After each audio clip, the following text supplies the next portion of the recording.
عدالت میں یہ استدعا کی گئی پہلے پاکستان بار کونسل کی جانب سے اور پھر اٹارنی جنرل کی جانب سے کہ فل کورٹ اس معاملے پہ بنا دیا جائے، لیکن ایسا لگتا نہیں ہے کہ عدالت اور بینچ جو ہے اس استدعا کو پورا کرے گا اور فل کورٹ بنے گا. اور اگر ایسا نہیں ہوتا تو اس کا مطلب جو 3 رکنی بینچ ہے وہی اس کیس کو سنے گا اور وہی اس کیس کا فیصلہ دے گا. کیا موقف ہے حکومت کا اس پر؟ عدالت کو اس کیس کی جو سینسٹیوٹی ہے وہ بھی سامنے رکھنی چاہیے. جو ایونٹس ہوئے ہیں پچھلے 2-3 ہفتوں میں وہ بھی سامنے رکھنا چاہیے.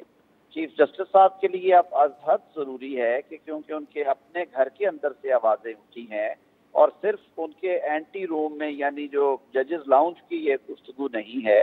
اب یہ عدالتی فیصلے بول پڑے ہیں. اس میں پہلے 9 رکنی بینچ کے 2 جج صاحبان کی رائے آئی. اس کے بعد اسی 9 رکنی کو جب 5 رکنی کیا تو دوبارہ 2 اور جج صاحبان کی رائے آئی. میں نے بھی کہا کہ یہ 4-3 سے ڈسمس ہوئی ہیں. اس پہ کچھ لوگوں نے ہنسی مذاق بھی کیا, لیکن فائنلی وہ 4 جج صاحبان نے کہا کہ یہ کوسچن آف پبلک امپورٹنس اور فنڈامنٹل رائٹس کے کرائٹیریا پہ نہیں ہوتا تھا, لیٹ ہائی کورٹس ڈیسائیڈ. اس کے بعد دوبارہ جب بینچ بنا تو میرے خیال میں ہم یہ ایکسپیکٹ کر رہے تھے کہ دوبارہ وہ 7 رکنی بینچ ہی آئے گا, لیکن وہ نہیں بیٹھا.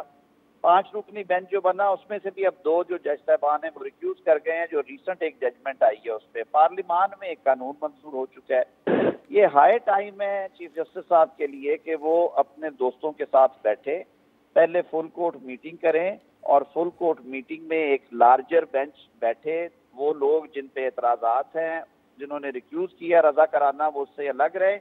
باقی ساری عدالت بیٹھ کے جو فیصلہ کرے گی وہ سارا آنکھوں پہ آئے گا. کسی کی مجال نہیں ہے کہ اس کے آگے کوئی تنقید یا کوئی تحریف یا کوئی اور بات کرے.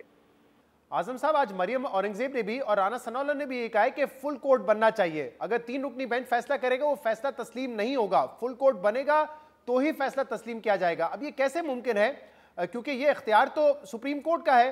آج بھی سپریم کورٹ کے چیف جسٹس نے یہ کہا ہے کہ آپ درخواست دے سکتے ہیں, لیکن بنانا ہے فل کورٹ بینچ یا نہیں بنانا یہ تو پھر ان کا اختیار ہے. اور انہوں نے کہا ہے کہ کچھ عوامل ہیں جن کو دیکھنا پڑے گا, یہ بھی دیکھنا پڑے گا کہ دوسرے جو معمول کے کیسز ہیں وہ متاثر نہ ہو. تو سوادی تو یہ چیف جسٹس کی ہے, یہ کیسے ہو سکتا ہے کہ آپ کہیں کہ فل کورٹ نہیں بنے گا تو فیصلہ نہیں مانا جائے گا؟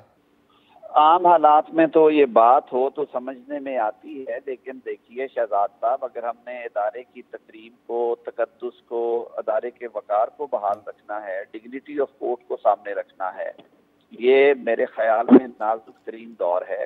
اور چیف جسٹس صاحب کو اب یہ جو کہتے ہیں نا کہ دل بڑا کر کے یہ فیصلہ دینا ہوگا.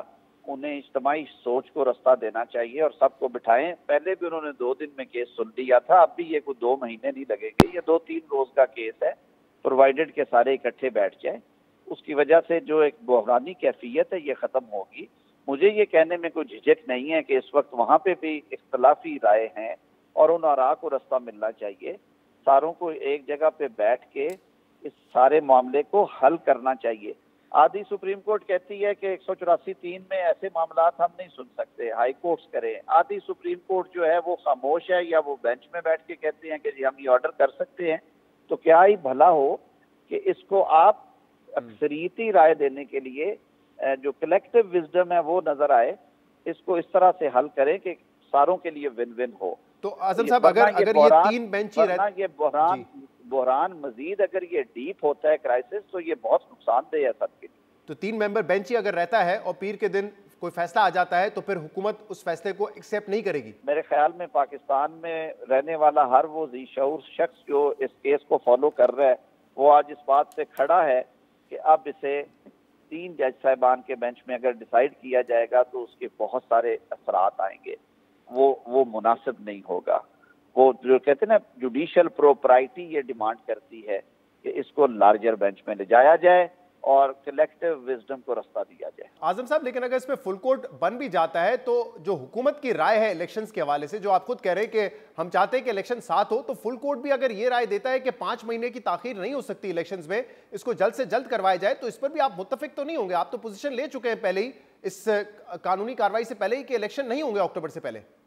دیکھیں, یہ ہماری ایک استدعا ہے, ہماری رائے ہے, ہماری خواہش ہے, اور یہ پاکستان کے سیاسی استحکام اور سیاسی مستقبل کے لیے ہم یہ رائے دے رہے ہیں. ورنہ یہ 224 آرٹیکل کی جو ساری روح ہے وہ ڈیفیٹ ہو جائے گی, اور for all times to come Punjab regulate کرے گا پاکستان کی قومی اسمبلی کو. کیونکہ پنجاب میں پولیٹیکل گورنمنٹ ہوگی وہ شور مچا کرے گا، چھوٹے صوبے دیگر جماعتیں جس کی حکومت نہیں ہوگی وہ شور مچائے گا.